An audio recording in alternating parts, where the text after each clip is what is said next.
أنت الرحمن يا الله، أنت الرحيم يا الله، أنت السلام يا الله، أنت العزيز يا الله، أنت القدوس يا الله، أنت الجبار يا الله. ولله الأسماء الحسنى فادعوه بها. نحمده ونصلي على رسوله الكريم، أما بعد فأعوذ بالله من الشيطان الرجيم. بسم الله الرحمن الرحيم. رب اشرح لي صدري ويسر لي أمري واحلل عقدة من لساني يفقهوا قولي. ناظرین، پروگرام اللہ کے خوبصورت نام کے ساتھ آپ کی خدمت میں حاضر ہیں۔ آج ہم انشاءاللہ اللہ سبحانہ وتعالیٰ کے نام البصیر پر بات کریں گے۔ البصیر کا معنی ہے خوب دیکھنے والا۔ اللہ سبحانہ وتعالیٰ جو البصیر ہے وہ غائب اور حاضر تمام جہانوں کی تمام چیزوں کو جانتا ہے، وہ چھوٹی ہوں یا بڑی ہوں، سامنے ہوں یا چھپی ہوئی ہوں، وہ باریک ہوں یا بڑی ہوں، وہ آنکھوں کی خیانت اور سینوں کے مخفی رازوں کو بھی جانتا ہے، دلوں کے اندر اٹھنے والے خیالات تک سے واقف ہے۔ اس پر بندوں کے اعمال میں سے کوئی بھی چیز چھپی ہوئی نہیں، خواہ وہ رات کے سیاہ گھپ اندھیرے میں کوئی کام کریں یا دن کی روشنی میں، وہ ہر چیز کا احاطہ کیے ہوئے ہے۔ اللہ سبحانہ وتعالیٰ کے نزدیک ظاہر اور غائب برابر ہے۔ وہ سیاہ رنگ کی چیونٹیوں کو سیاہ پتھروں پر سیاہ رات میں چلتے ہوئے دیکھ سکتا ہے، اور وہ ہر جانور کے نہ صرف ظاہر بلکہ اس کے اندر، اس کے جسم کی ایک ایک رگ کے اندر کیا کیا چیز چل رہی ہے اور کیا رکی ہوئی ہے، ان سب سے بھی واقف ہے۔ آج کے اس جدید دور میں انسان نے بہت سی چیزیں مشینوں کے ذریعے، آلات کے ذریعے دیکھی۔ انسانوں کے جسم کے اندر نئے نئے انکشافات ہوئے آسمانوں کی وسعتوں میں، لیکن اس کے باوجود ان کا اپنا کہنا یہ ہے، ان دیکھنے والوں کا، کہ ابھی بہت کچھ ایسا ہے جو ہم دیکھ ہی نہیں پائے، اور جو ہم دیکھتے چلے جا رہے ہیں ہمیں اپنی جہالت کا مزید اندازہ ہو رہا ہے۔ لیکن اللہ سبحانہ وتعالیٰ کی یہ ساری تخلیق، یہ تمام چیزیں، اس میں کیا کیا حسن پوشیدہ ہیں، اور ان تمام چیزوں کے اندر فائدے کیا ہیں، انسان ان سے لا علم ہے۔ کبھی اگر آپ ہوائی جہاز پر سفر کر رہے ہوں اور کھڑکی سے باہر دیکھیں تو طرح طرح کے خوبصورت بادل چلتے ہوئے نظر آتے ہیں۔ رات کے وقت آسمان پر چمکتے ستارے نظر آتے ہیں، کبھی ڈھلتا سورج اور شفق کے رنگ انسان کو اپنی طرف متوجہ کرتے ہیں۔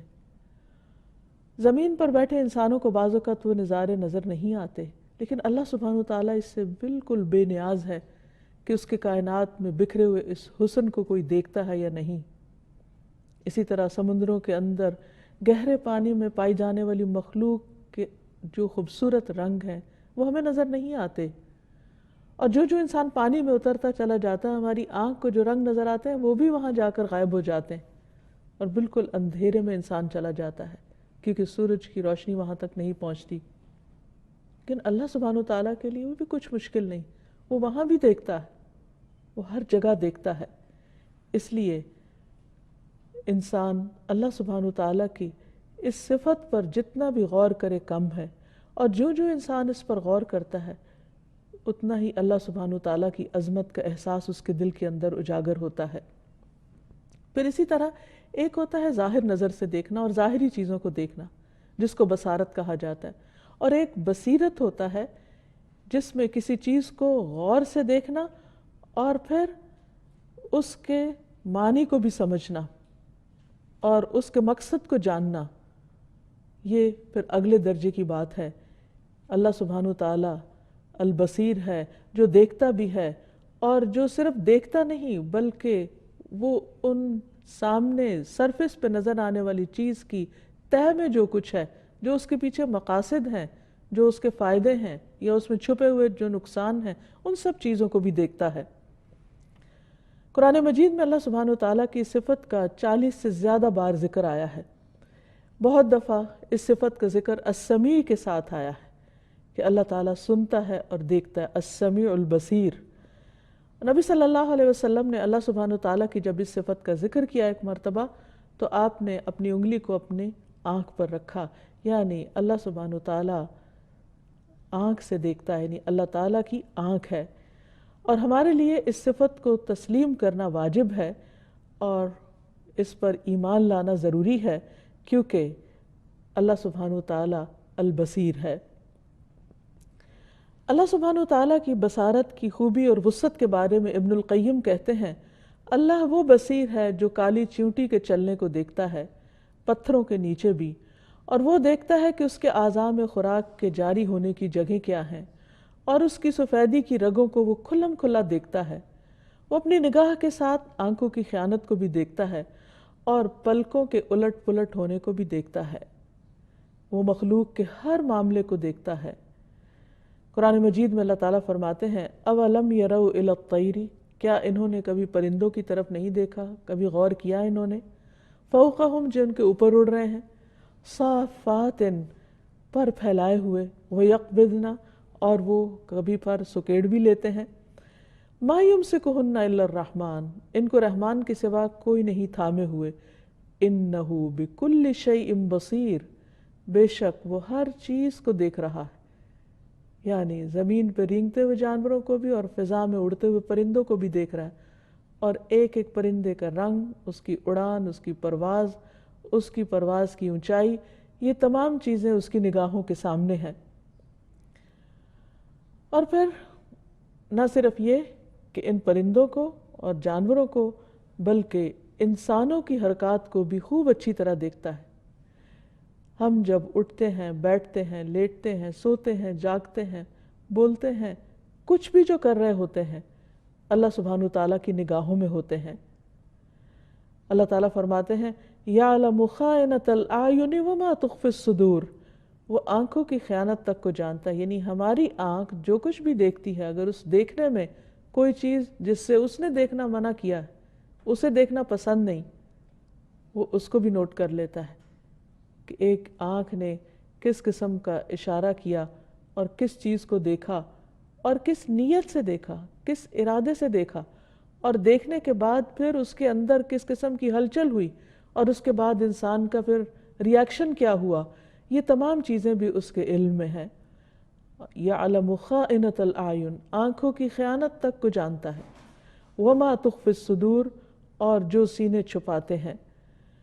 اور پھر یہ ہے کہ اللہ سبحانہ تعالیٰ کے دیکھنے اور مخلوق کے دیکھنے میں بہت بڑا فرق ہے۔ قرآن پاک میں اللہ تعالیٰ فرماتے ہیں لا تدرکہ الابصار وہو یدرک الابصار وہو اللطیف الخبیر، نگاہیں اسے نہیں پا سکتی، یعنی اگر تمام جن و انس کی نگاہیں، ملائکہ کی، ساری مخلوق کی اکٹھی ہو جائیں، یعنی سب کی دیکھنے کی پاور کو ایک پاور بنا لیا جائے، اور اس سے اگر کوئی اللہ تعالیٰ کو دیکھنا چاہے تو نہیں دیکھ سکتا، لا تدرکہ الابصار۔ اور یہ بھی ہم جانتے ہیں کہ نگاہیں مختلف طرح کی ہیں، ایک تو وہ ہیں جو اللہ تعالیٰ نے انسان کو دی، یا بعض حیوانوں کی ہیں، یا پرندوں وغیرہ کی ہیں، لیکن کچھ نگاہیں جانوروں کے اختلاف کے ساتھ مختلف بھی ہیں۔ کچھ جانور اس طرح کی آنکھ سے نہیں دیکھتے جس طرح کی آنکھ سے ہم دیکھتے ہیں، بعض جانوروں کی بصارت ان کے کانوں میں ہوتی ہے، بعض جانور اپنے مختلف ونگز وغیرہ یا اپنے ڈنگ وغیرہ کے ساتھ یا اپنے جسم کے باقی حصوں کے ساتھ دیکھتے ہیں۔ اسی طرح ہم نے دیکھا ہے کہ بعض اوقات نابینا لوگ آنکھوں کے بغیر بھی دیکھ لیتے ہیں، وہ صرف کپڑے کو چھو کر اس کا رنگ معلوم کر لیتے ہیں، بعض اوقات صرف گھڑی کو، جو ان کی جیبی گھڑی ہوتی ہے، اس کو صرف چھو کر اس میں ٹائم کو دیکھ پاتے ہیں۔ اسی طرح اللہ سبحانہ تعالیٰ بعض اوقات کسی کو اگر یہ نگاہوں والی آنکھیں نہیں دیتا تو دل کی آنکھیں دے دیتا ہے، اور بہت سے لوگ بہت صاحب حکمت ہوتے ہیں، اور حقیقت یہ ہے کہ اللہ تعالیٰ جس کو حکمت عطا کر دیتا ہے، اندر کا نور عطا کر دیتا ہے، اس کے لیے ظاہر کی چیزوں سے آگے دیکھنا بھی ممکن ہو جاتا ہے، انسان پھر باتوں کی تہہ تک پہنچ جاتا ہے۔ اللہ تعالیٰ فرماتے ہیں یؤتی الحکمت من یشاء ومن یؤت الحکمت فقد اوتی خیرا کثیرا، وہ حکمت عطا کرتا ہے، سمجھ بوجھ دیتا ہے جس کو وہ چاہتا ہے، اور جس کو حکمت دے دی گئی اس کو تو بہت بڑے خیر سے نوازا کیا۔ گویا اللہ سبحانہ تعالیٰ نے جس کو بصارت کے علاوہ بصیرت دی اور معاملہ فہمی کی صلاحیت عطا کی، اس پر اس نے بہت بڑا کرم کیا۔ تو بات یہ ہو رہی تھی کہ ساری نگاہیں بھی مل جائیں تو اللہ تعالیٰ کو نہیں دیکھ سکتی۔ لا تدرکہ الابصار وہو یدرک الابصار، لیکن وہ نگاہوں کو دیکھ لیتا ہے کہ کون سی نگاہ کس چیز کو دیکھنے کے لیے کب اٹھی اور کتنی دیر دیکھتی رہی۔ نہ صرف یہ کہ اس کا دیکھنا بلکہ نیت اور اس کا وقت بھی اس کو معلوم ہے۔ وہو اللطیف الخبیر، اور وہ بہت باریک بین اور باخبر ہے۔ پھر یہ ہے کہ اللہ سبحانہ وتعالیٰ ایمان والوں کو رحمت کی نگاہ سے دیکھتا ہے، خصوصاً جب بندے اس کی اطاعت اور فرما برداری کا کام کر رہے ہوتے ہیں۔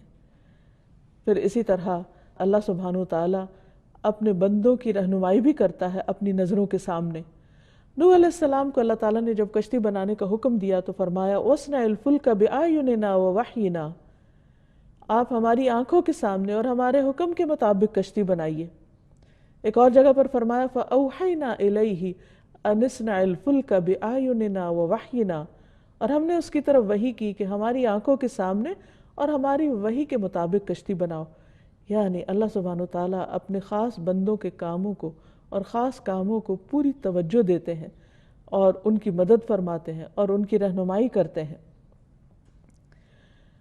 اور خوش نصیب ہیں وہ جن پر اللہ سبحانہ وتعالیٰ کی نظر رحمت پڑتی ہے اور جن کو دیکھ کر اللہ سبحانہ وتعالیٰ خوش ہو جاتے ہیں۔ اب دیکھیے کہ دیکھنا انسان کے لیے یا خوشی کا باعث ہوتا ہے یا غم کا باعث ہوتا ہے۔ بعض مناظر دیکھ کر انسان بہت خوش ہو جاتا ہے اور بعض مناظر دیکھ کر انسان خوش بھی ہوتا ہے تو اداس ہو جاتا ہے۔ اللہ سبحانہ وتعالیٰ ہمیں کس نگاہ سے دیکھتا ہے؟ کیا وہ ہمیں دیکھ کر خوش ہوتا ہے یا غضبناک ہوتا ہے؟ ایک بندہ مومن کے لیے جاننا بہت ضروری ہے، کیونکہ وہ کامیاب ہو گیا، وہ پار لگ گیا جس کو اللہ نے دیکھا اور اس پر راضی ہو گیا اور اس سے خوش ہو گیا اور اس کے عمل کو اس نے قبول فرما لیا۔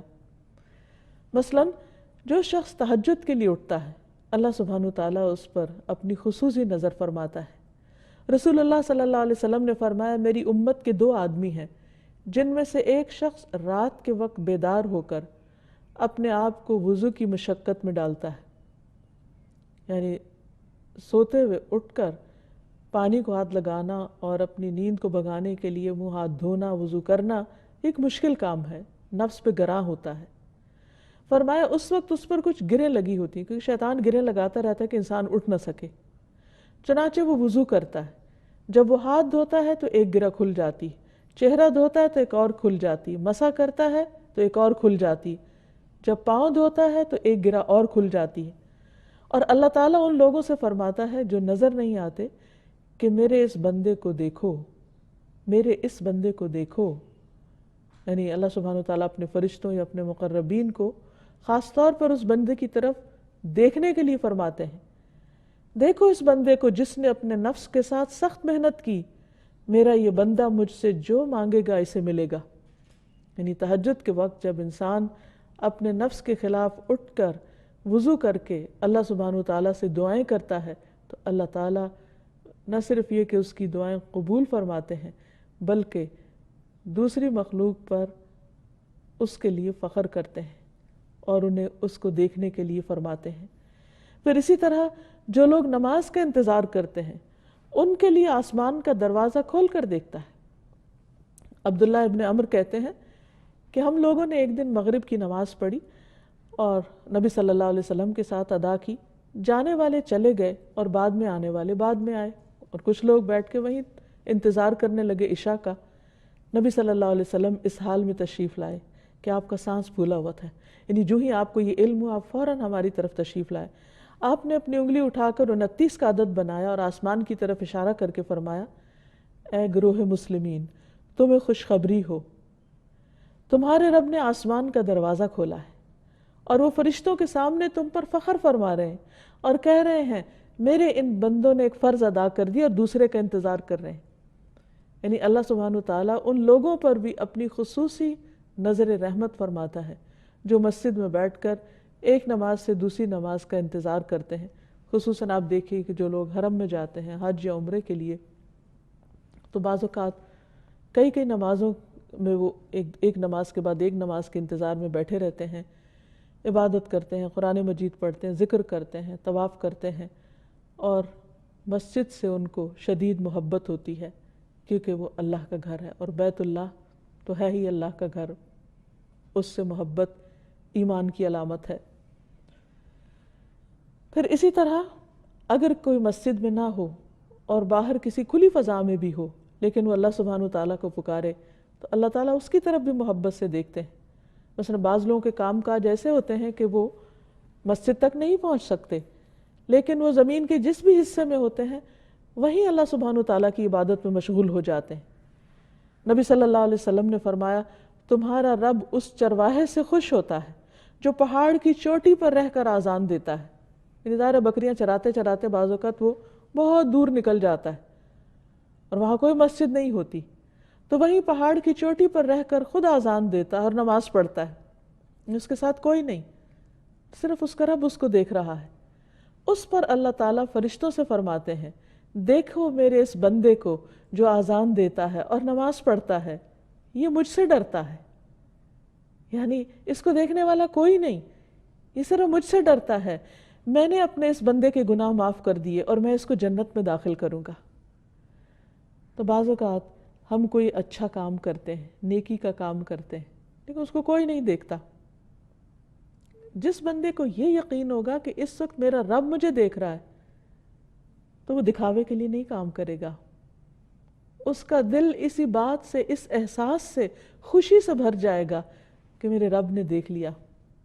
الم یعلم بان اللہ یرا، کیا وہ نہیں جانتا کہ اللہ دیکھتا ہے؟ جو یہ جانتا ہو کہ اللہ دیکھتا ہے وہ چھپا چھپا کر نیکیاں کرتا ہے، وہ اپنی نیکیوں کا اشتہار نہیں دیتا، وہ دکھاوا نہیں کرتا، وہ اپنے نیک کام لوگوں کو بتانے کا شوقین نہیں ہوتا، وہ تنہائی میں جو عبادت کرتا ہے اپنے رب کے سامنے کرتا ہے اور اس کو پوری طرح انجوائے کرتا ہے۔ اسے لوگوں کو بتانے اور دکھانے میں وہ لطف نہیں آتا جو اپنے رب کے سامنے کرنے میں آتا ہے۔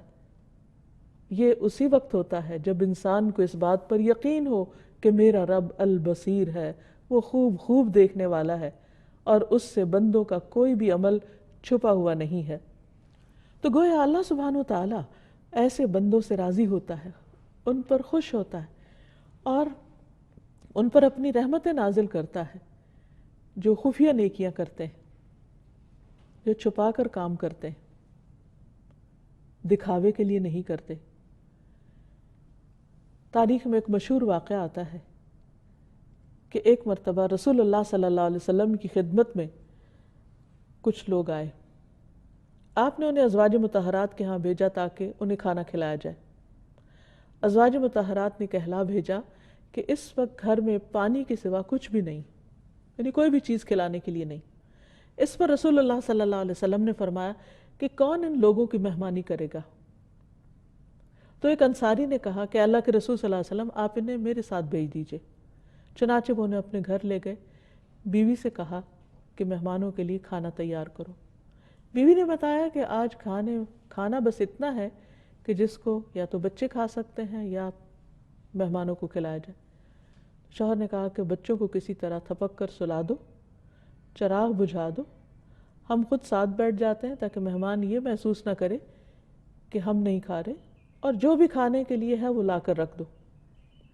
اور اس طرح وہ اس مہمان سے جسے وہ اللہ کی خاطر کھلا رہے تھے اس سے بھی چھپا رہے تھے کہ ان کے اپنے کھانے کے لیے کچھ بھی نہیں ہے اور ان کے بچے بھوکے سو رہے ہیں، اور انہوں نے اس واقعے کا کسی سے ذکر بھی نہیں کیا، کسی کو بتایا بھی نہیں کہ انہوں نے کس درجے کی قربانی کی ہے۔ لیکن صبح کے وقت جب وہ صحابی رسول اللہ صلی اللہ علیہ وسلم کی خدمت میں آئے تو آپ نے فرمایا تم دونوں میاں بیوی کے نیک عمل پر اللہ تعالیٰ رات کو ہنس پڑا، اتنا خوش ہوا کہ میرے یہ بندے صرف میرے لیے سب کچھ کر رہا ہے۔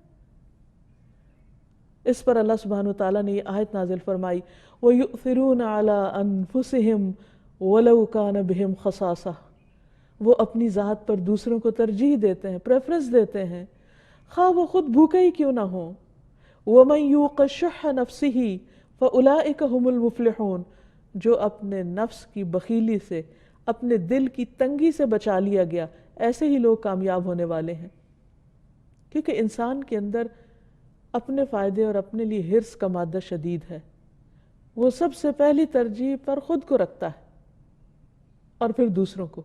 لیکن جس کو یہ یقین ہو کہ میرا رب دیکھ رہا ہے اور مجھے صرف اس سے جزا چاہیے، مجھے کسی سے کوئی بدلہ اور کوئی شکریہ نہیں چاہیے، جیسے کہ ایک اور جگہ پر آتا ہے انما نطعمکم لوجہ اللہ لا نرید منکم جزاء ولا شکورا، کہ ہم تمہیں صرف اللہ کی رضا کے لیے کھلاتے ہیں، ہم تم سے نہ کوئی بدلہ چاہتے ہیں اور شکریہ بھی نہیں چاہتے، کوئی صلہ چاہیے ہی نہیں، کیونکہ ان کا دل اس بات سے لبریز ہے کہ صلہ دینے والا، قدردانی کرنے والا ان کا رب موجود ہے، اور جو قدردانی وہ کرے گا اور جو بدلہ وہ دے گا، وہ کوئی انسان، کوئی ایک انسان تو کیا، پوری دنیا کے انسان بھی مل کر اگر کسی کو وہ بدلہ دینا چاہیں تو ایسا بدلہ کوئی دے سکتا ہی نہیں۔ لیکن یہ ایسے عمل وہی کرتا ہے جس کا ایمان پھر پہاڑوں برابر ہو اور کوئی چیز اس کو شیک نہ کرتی ہو۔ عام طور پر کیا ہوتا ہے، ہمیں یہ سب باتیں معلوم ہوتی ہیں لیکن ہم عمل کیوں نہیں کر پاتے؟ کیونکہ ہم تھوڑی سی تنقید سے گھبرا جاتے ہیں، تھوڑی سی تعریف ہم کو پھسلا دیتی ہے، تھوڑی سی کسی کی عدم توجہ ہمیں اپنے کام سے دوسری طرف توجہ مبذول کرا دیتی، یعنی ہمارا فوکس ہٹ جاتا ہے۔ لیکن جس شخص کا اللہ سبحانہ وتعالیٰ پر بھروسہ ہو اور جس کو یقین ہو کہ وہ دیکھ رہا ہے، وہ اپنی جگہ سے نہیں ہلتا۔ پھر اسی طرح اللہ سبحانہ وتعالیٰ مجالس ذکر پر خاص نظر فرماتے ہیں اور ان پر فخر کرتے ہیں۔ رسول اللہ صلی اللہ علیہ وسلم ایک مرتبہ صحابہ کرام کے ایک حلقے کی طرف تشریف لے گئے۔ حلقہ کا مطلب ہے کہ سرکل جس میں صحابہ بیٹھے ہوئے تھے اور اللہ سبحانہ وتعالیٰ کا ذکر کر رہے تھے، تو آپ نے پوچھا تمہیں کس نے بٹھایا یہاں، کیوں بیٹھے ہو؟ انہوں نے کہا ہم اللہ کا ذکر کر رہے ہیں اور اس کی اس بات پر حمد کرنے کے لیے بیٹھے ہیں کہ اس نے ہمیں اسلام کی ہدایت عطا کی، یعنی ہم اس پر شکر گزار ہیں اور ہم پر اسلام کے ذریعے احسان فرمایا ہے۔ آپ نے فرمایا کیا اللہ کی قسم تمہیں اس بات کے علاوہ کسی اور بات نے نہیں بٹھایا؟ تو انہوں نے کہا اللہ کی قسم ہم صرف اسی مقصد کے لیے بیٹھے کہ ہم صرف اللہ کا شکر ادا کریں کہ اس نے ہمیں اسلام کی ہدایت دی۔ آپ نے فرمایا میں نے تم سے کسی بدگمانی کی وجہ سے قسم نہیں اٹھوائی، میں اس شک نہیں کر رہا تم پر۔ میرے پاس جبریل آئے اور انہوں نے مجھے خبر دی کہ اللہ تعالیٰ تمہارے اس بیٹھنے کی وجہ سے، یہاں اس وقت اس اکٹھے ہو کر شکر ادا کرنے کی وجہ سے اور اس ذکر کی وجہ سے فرشتوں پر فخر کر رہا ہے، یعنی تمہاری وجہ سے فرشتوں پر فخر کر رہا ہے کہ دیکھو میرے بندوں کو کس چیز نے میرے ذکر پر اور میرے شکر پر مجبور کیا ہے۔ حقیقت یہ ہے کہ اللہ سبحانہ وتعالیٰ بندوں کے اعمال کی قدردانی کرنے والا ہے اور چھوٹے سے عمل کو بھی بہت اچھی طرح قبول کرتا ہے۔ اسی طرح عرفات کے دن جو لوگ عرفات کے میدان میں حاضر ہوتے ہیں، عرفہ والوں کو دیکھ کر اللہ تعالیٰ فرشتوں کو دکھاتا ہے۔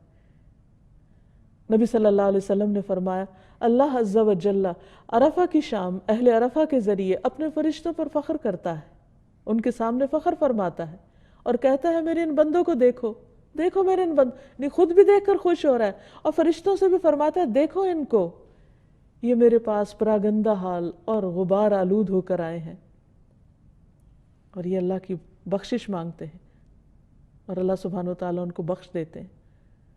تو جو بندہ اللہ کے راستے میں نکلتا ہے، چھوٹی سی بھی قربانی کرتا ہے، اللہ سبحانہ وتعالیٰ کی خاص رحمت میں ہوتا ہے۔ نبی صلی اللہ علیہ وسلم نے فرمایا تم جب اپنے گھر سے بیت الحرام کے ارادے سے نکلتے ہو، یعنی اپنے گھر سے قدم ہی اٹھاتے ہو اللہ کے گھر جانے کے لیے، تو تمہاری سواری جو قدم رکھتی ہے اور اٹھاتی ہے اللہ تعالیٰ اس کے ساتھ تمہارے لیے ایک نیکی لکھ لیتا ہے، ہر قدم پر نیکی لکھی جاتی ہے اور تم سے ایک گناہ مٹا دیتا ہے۔ اور تمہارا عرفات میں کھڑے ہونا تو اللہ تعالیٰ آسمان دنیا پر نازل ہوتا ہے اور فرشتوں سے تم پر فخر کرتا ہے، فرماتا ہے میرے بندے کھلے اور گہرے راستے سے پراگندہ حالت میں آئے جو میری رحمت کے امیدوار اور میرے عذاب سے ڈرتے ہیں، جبکہ انہوں نے مجھے دیکھا بھی نہیں۔ صرف ایک ایمان بالغیب کی بنیاد پر، صرف اللہ کو راضی کرنے کے لیے سب کچھ چھوڑ چھاڑ کر. اور پھر اللہ تعالیٰ فرماتے ہیں اگر وہ دیکھ لیں تو ان کی حالت کیا ہوگی. ابھی تو دیکھے بغیر یہاں آ کے کھڑے اور آہ فریاد کر رہے ہیں اور دعائیں مانگ رہے ہیں. بس اگر تمہارے گناہ ریت کے ذروں یا دنیا کے دنوں کے برابر یا بارش کے قطروں کے برابر بھی ہوں تو میں انہیں تم سے دھو ڈالوں گا. یعنی کس طرح حج اور عمرہ انسان کے گناہوں کو مٹا ڈالتا ہے. پھر اسی طرح جو شخص اللہ کے راستے میں بہادری سے لڑے اللہ تعالیٰ اس کو بھی خوش ہو کر دیکھتا ہے. لیکن کچھ لوگ ایسے ہیں، ایسے بد نصیب جن کی طرف اللہ سبحانہ و تعالیٰ نظر کرم نہیں فرماتا. وہ کون ہیں؟ وہ لوگ ہیں جو عہد توڑتے ہیں. قرآن مجید میں اللہ تعالیٰ فرماتے ہیں ان الذین یشترون بعہد اللہ وایمانہم ثمنا قلیلا اولئک لا خلاق لهم فی الآخرۃ ولا یکلمہم اللہ ولا ينظر الیہم یوم القیامۃ ولا یزکیہم ولہم عذاب علیم. وہ لوگ کہ ان کے لیے آخرت میں کوئی حصہ نہیں اور قیامت کے دن اللہ تعالیٰ ان سے بات نہ کرے گا اور ان کی طرف دیکھے گا بھی نہیں اور نہ انہیں پاک کرے گا اور ان کے لیے دردناک عذاب ہے. یہ کون ہے؟ وہ لوگ جو اللہ کے عہد کو اور قسموں کو حقیر فائدوں کے عوض بیچ ڈالتے ہیں اور اللہ کے عہد کو توڑتے ہیں. پھر اسی طرح اور کون لوگ ہیں کہ جن کی طرف اللہ تعالیٰ نہیں دیکھتا؟ صحیح طور پر نماز نہ پڑھنے والا. اللہ تعالیٰ اس بندے کی نماز کی طرف دیکھتے بھی نہیں، پرواہ بھی نہیں کرتے اس نماز کی جس میں وہ رکوع اور سجود کے درمیان کمر سیدھی نہیں کرتا. بعض لوگ نماز پڑھتے ہیں اور ایک دوڑ لگا دیتے ہیں، یعنی ہلتے جلتے کھڑے ہیں، رکوع کر رہے ہیں اور پوری طرح کھڑے نہیں ہوتے کہ واپس سجدے میں دھڑام سے گر جاتے ہیں. اللہ سبحانہ تعالیٰ کو ایسی نماز نہیں چاہیے، کیونکہ نماز اللہ کی یاد کے لیے ہوتی. اللہ تعالیٰ فرماتے اقم الصلاۃ لذکری، نماز میری یاد کے لیے قائم کرو. تو جس نماز میں انسان رب کو ہی یاد نہیں کرتا وہ نماز ہی کیا ہوئی. تو اللہ تعالیٰ ایسے بندے کی طرف نظر اٹھا کے بھی نہیں دیکھتے، یعنی ناراض ہوتے ہیں. یہاں نظر اٹھا کے نہ دیکھنے کا مطلب ہے کہ وہ اس سے ناراض ہوتے ہیں جو سجدے اور رکوع کے بیچ میں کمر نہیں اٹھاتا. پھر اسی طرح اللہ سبحانہ وتعالیٰ اس عورت کی طرف نہیں دیکھتے جو اپنے شوہر کی شکر گزار نہیں ہوتی اور نہ اس سے بے نیاز ہوتی ہے. یعنی شوہر اس پر بے شمار احسان کرتا ہے لیکن اس کو اپنے شوہر کے احسان یاد نہیں آتے. ہاں غلطیاں ضرور نظر آتی ہیں. پھر اسی طرح بوڑھا زانی اور زانیہ عورت، قیامت کے دن اللہ تعالیٰ ان کی طرف دیکھے گا بھی نہیں. پھر والدین کا نافرمان. رسول اللہ صلی اللہ علیہ وسلم نے فرمایا 3 آدمی جنت میں داخل نہ ہوں گے اور نہ قیامت کے دن اللہ تعالیٰ ان کی طرف دیکھے گا. والدین کا نافرمان، مردوں کی مشابہت اختیار کرنے والی عورت اور دیوس جو اپنے گھر میں بے حیائی کو برقرار رکھتا ہے. اور 3 آدمیوں کی طرف اللہ تعالیٰ قیامت کے دن دیکھے گا نہیں. والدین کا نافرمان، عادی شرابی اور دے کر احسان جتانے والا، یعنی کسی کے ساتھ کوئی بھلائی کرنے کے بعد پھر اس کو تانے دینے والا. اسی طرح جو شخص جھوٹ بولتا ہے اور زائد پانی روک لیتا ہے اللہ تعالیٰ ان سے بھی بات نہیں کرے گا اور نہ ان کی طرف دیکھے گا. نبی صلی اللہ علیہ وسلم نے فرمایا 3 آدمیوں سے قیامت کے دن اللہ تعالیٰ نہ تو گفتگو فرمائے گا نہ ان کی طرف دیکھے گا. ایک وہ شخص جس نے کسی سامان کے متعلق قسم کھائی کہ اس کی قیمت اس سے زیادہ مل رہی ہے اس کو، یعنی سودا بیچتے وقت دھوکہ دیا دوسرے کو حالانکہ وہ اپنی قسم میں جھوٹا ہے. دوسرے وہ جس نے عصر کے بعد جھوٹی قسم کھائی تاکہ کسی مسلمان کا مال ہضم کر جائے. تیسرے وہ جس نے ضرورت سے زائد پانی روک لیا، یعنی دوسروں کو پانی نہیں دیا. پھر اسی طرح مفلس متکبر، اللہ تعالیٰ اس کی طرف بھی نہیں دیکھے گا کہ ایک شخص ضرورت مند ہے لیکن تکبر ہے، اکڑ ہے اس کے اندر. پھر ظلم سے کسی کا مال ہتھیانے والا. ابو موسیٰ کہتے ہیں کہ نبی صلی اللہ علیہ وسلم کے سامنے 2 آدمی ایک زمین کا مقدمہ لے کر آئے جن میں سے ایک کا تعلق حضر موت سے تھا، یعنی ایک علاقے کا نام ہے. نبی صلی اللہ علیہ وسلم نے دوسرے کو قسم اٹھانے کا کہہ دیا تو دوسرا فریق یہ سن کر چیخ پڑا اور کہنے لگا اس طرح تو یہ میری زمین لے جائے گا۔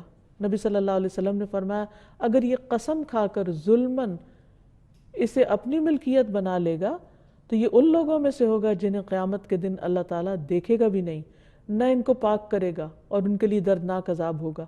یعنی اگر کوئی جھوٹ بول کر کسی کی زمین ظلم سے ہتھیا لیتا ہے تو اللہ تعالیٰ کے سخت غضب کا شکار ہوگا۔ تو یہ سن کر دوسرے شخص نے اللہ کا خوف کیا، تقویٰ کیا، اور اس نے وہ زمین واپس لوٹا دی۔ اب یہاں یہ بات بھی یاد رہے کہ جب ہمارے دل میں اللہ سبحانہ وتعالیٰ کی اس صفت کا پختہ یقین ہو جائے یا احساس ہو جائے تو پھر ہمیں کیا کرنا چاہیے؟ سب سے پہلے تو یہ ہے کہ ہمیں اللہ سبحانہ وتعالیٰ کو اس نام کے ساتھ پکارنا چاہیے، جیسے موسیٰ علیہ السلام نے دعا کی تھی قال رب اشرح لی صدری ویسر لی امری واحلل عقدۃ من لسانی یفقہوا قولی واجعل لی وزیرا من اہلی ہارون اخی اشدد بہ ازری واشرکہ فی امری کی نسبحک کثیرا ونذکرک کثیرا انک کنت بنا بصیرا۔ موسیٰ علیہ السلام نے کہا اے میرے رب میرے لیے میرا سینہ کھول دے، میرے لیے میرا کام آسان کر دے، میری زبان کی کچھ گرہ کھول دے تاکہ وہ میری بات سمجھ لیں، اور میرے لیے میرے گھر والوں میں سے ایک بوجھ بٹانے والا بنا دے، ہارون کو جو میرا بھائی ہے، اس کے ساتھ میری پشت مضبوط کر دے، یعنی مجھے سپورٹ ملے، اور اسے میرے کام میں شریک کر دے تاکہ ہم تیری بہت تسبیح کریں۔ کیونکہ انسان جب دوسرے انسان کے ساتھ مل بیٹھ کے اللہ کا ذکر کرتا ہے تو اس ذکر میں بھی ایک اور خاص طرح کی چاشنی ہوتی، اور تجھے بہت زیادہ یاد کریں۔ یعنی ایک ذکر ہوتا ہے تنہائی میں اور ایک ہوتا ہے دوسرے کے ساتھ مل کر۔ تو بعض اوقات تنہائی کا ذکر اچھا لگتا ہے، اور بعض اوقات جب انسان اپنی گفتگو میں دوسرے کے ساتھ بیٹھ کر اللہ کی باتیں کرتا ہے تو اس سے بھی ایمان بہت تازہ ہوتا ہے۔ جیسے ایک صحابی نے کہا تھا آؤ تھوڑی دیر کے لیے ایمان لے آئیں، تو وہ تھوڑا ناراض ہوئے کہ کیا ہمارے اندر ایمان نہیں؟ تو حضور صلی اللہ علیہ وسلم کے پاس شکایت لے گئے کہ یہ کہہ رہے ہیں کہ آؤ پل بھر کے لیے ایمان لے آئیں۔ کہا کہ ہاں ان کا مطلب یہ کہ آؤ بیٹھ کر اللہ کو یاد کریں تاکہ ہمارے ایمان میں اضافہ ہو۔ تو یہ بھی انسان کی ایک ضرورت ہوتی۔ تو موسیٰ علیہ السلام نے عرض کیا کہ یا رب ہم کثرت سے تیری تسبیح کریں اور تیرا ذکر کریں، انک کنت بنا بصیرا، بے شک تو ہمارے حال کو خوب دیکھنے والا ہے۔ یعنی ہم تجھے دکھانے کے لیے سب کچھ کریں، لوگوں کو دکھانے کے لیے نہیں، تیری رضا کے لیے، تیری محبت میں۔ پھر اسی طرح جو شخص یہ سمجھتا ہے کہ اللہ اس کو دیکھ رہا ہے، اس کے سارے امور کو، اس کے حالات کو، اس کی مشکلات کو، اس کی ساری سچویشن کو سمجھتا ہے، کیونکہ بعض اوقات بندے نہ دیکھتے ہیں نہ سمجھتے ہیں، کیونکہ کچھ معاملات انسان کے انسانوں کے سامنے ہوتے ہیں، لیکن انسان پر بعض اوقات ایسے حالات بھی ہوتے ہیں کہ جن کا ذکر وہ انسانوں کے ساتھ کر بھی نہیں سکتا، وہ کسی کو اپنے دل کا حال کھول کے دکھا بھی نہیں سکتا، بیان بھی نہیں کر سکتا کہ دل میں کہاں کہاں کیسا کیسا زخم لگا ہوا ہے، اور کوئی دیکھے بھی تو سمجھ نہیں سکتا، اور سمجھے بھی تو علاج نہیں کر سکتا۔ تو ایسے میں جب انسان یہ سمجھتا ہے کہ میرا رب دیکھ رہا ہے تو وہ اپنے معاملات اپنے رب کے سپرد کر دیتا ہے، اور جیسے قوم فرعون کے اس مومن شخص نے کہا تھا وَأُفَوِّضُ أَمْرِي إِلَى اللَّهِ وَاللَّهُ بَصِيرٌ بِالْعِبَادِ، میں اپنے معاملات اپنے رب کے سپرد کرتا ہوں، اللہ کے حوالے کرتا ہوں، اللہ اپنے بندوں کو خوب دیکھنے والا ہے۔ بعض اوقات انسان کے اوپر کوئی تہمت لگ جاتی ہے، کوئی الزام تراشی ہوتی ہے، کوئی اور مشکل وقت آتا ہے، تو ایسے میں اس کے اپنے ماں باپ بھی، بہن بھائی، دوست، عزیز، رشتہ دار، کوئی بھی نہیں سمجھ پاتا، اور کوئی بھی اس پوری سچویشن کو انالائز نہیں کر سکتا کہ کسی مشکل میں پڑے شخص کے اوپر کیا بیت رہی ہے۔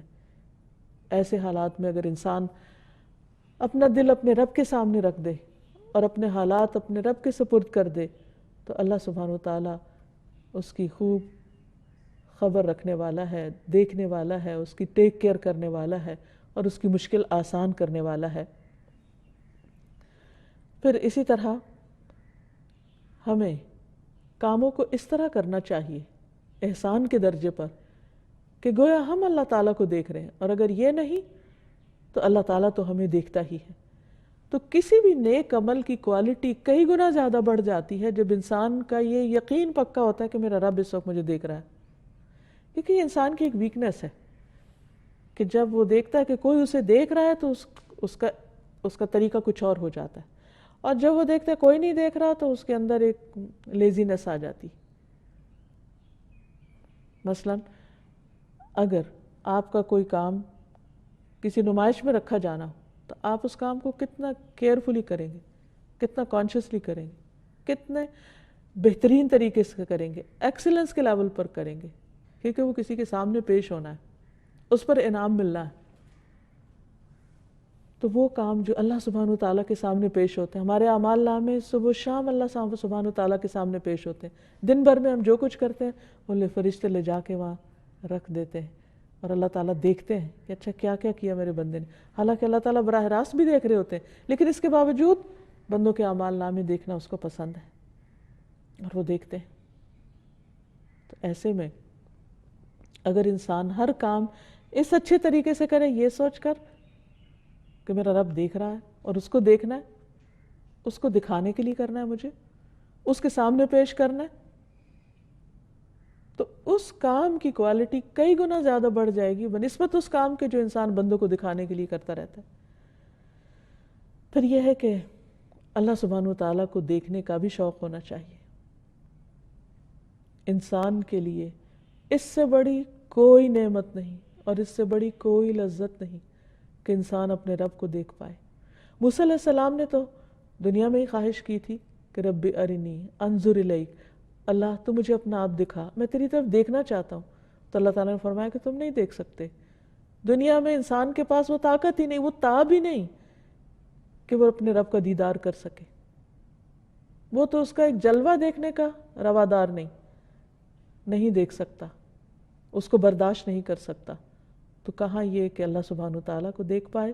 لیکن قیامت کے دن اللہ تعالیٰ کے وہ بندے جو اللہ کو راضی کرنے والے ہیں، وہ جنت میں اللہ سبحانہ وتعالیٰ کا دیدار کریں گے، اور جب دیدار کریں گے تو انہیں جنت کی ہر نعمت بھول جائے گی اور وہ ہیچ نظر آئے گی، کیونکہ اس سے زیادہ خوبصورت چیز کوئی ہے ہی نہیں جو کوئی آنکھ دیکھے۔